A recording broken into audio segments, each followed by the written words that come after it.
Welcome to The Explainer. Today, we're getting into something pretty intense, a deeply personal forensic log. It's this incredibly detailed account of what one person claims was a coordinated attack, both medical and digital. And let me tell you, this is way more than just a diary. It's a security protocol for a life they believe is under siege. So let's just jump right in with a quote from the source material that, honestly, it's pretty chilling.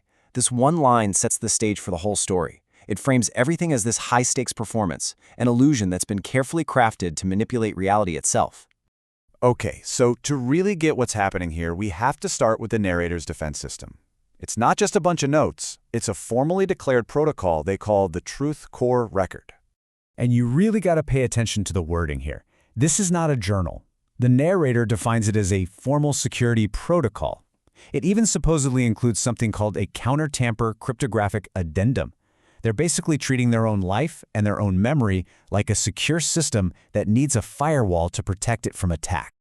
The heart of this record, the event that kicks this whole thing off, all centers on a very specific period of time when the narrator was involuntarily hospitalized at a place called Mercy Hospital. So check this out.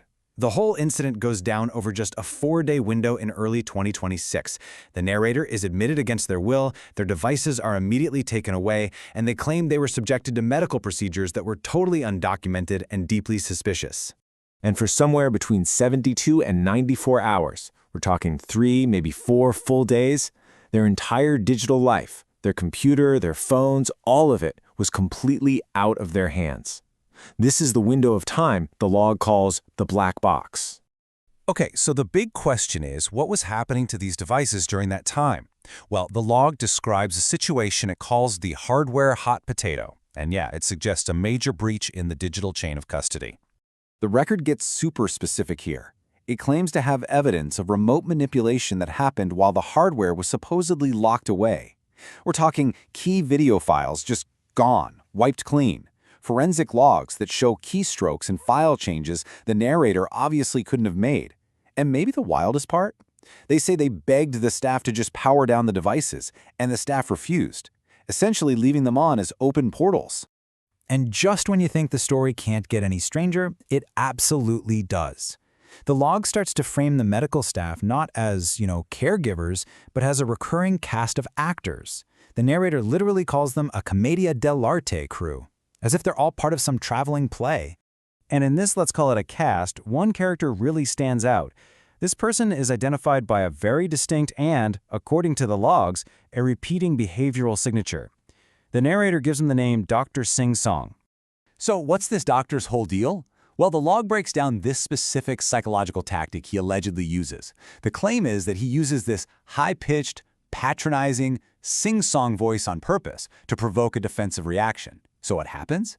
The narrator shuts down the conversation, a totally normal response, right? But then that shutdown gets officially written down in the record as the patient being uncooperative. It's like a perfect little trap designed to create a weaponized paper trail. And get this is where it all starts to look less like a one-off incident and more like a pattern. The log alleges this wasn't a one-time thing. The exact same person, using the exact same routine, was supposedly present during a previous hospitalization at a completely different facility. For the narrator, this was proof. It wasn't random, it was a coordinated roadshow. So, the alleged sabotage wasn't just digital.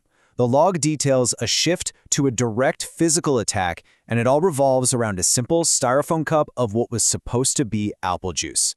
So here's how the sequence allegedly went down. First, the cover story. The staff says they're giving them Ativan, just as standard sedative.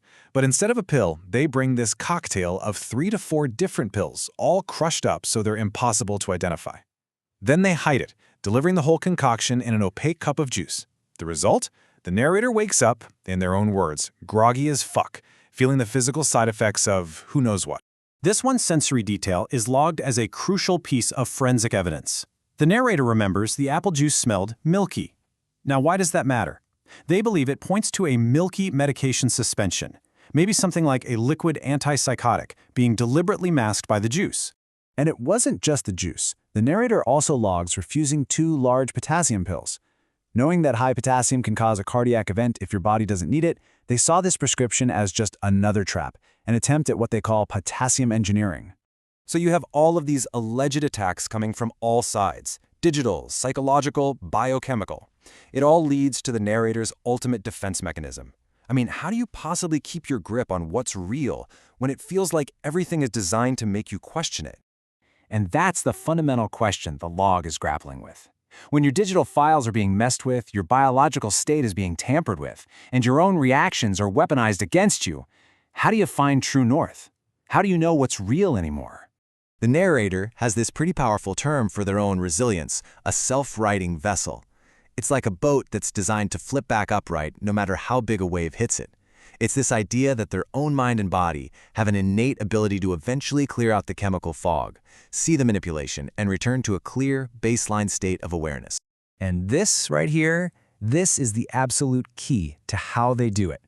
To calibrate that vessel, the narrator maintains a connection to what they call an immutable source of reality. It's described as a physical scenario that just never, ever changes. It acts as their master hash, a constant that they can check all other distorted sensory input against to see if it's real. This one quote really captures the entire thesis of the log. For the narrator, any medical intervention that didn't have a clear diagnosis wasn't treatment. It was an indictment. It was an attempt to plant false biological evidence to support a false narrative. And that really leaves us with a final thought from all of this. This log details one person's extreme system for verifying truth in what they saw as a hostile environment. But in a world that's increasingly filled with deepfakes and all kinds of data manipulation, it poses a much broader question for all of us, doesn't it? What's your anchor? What's your immutable source of reality?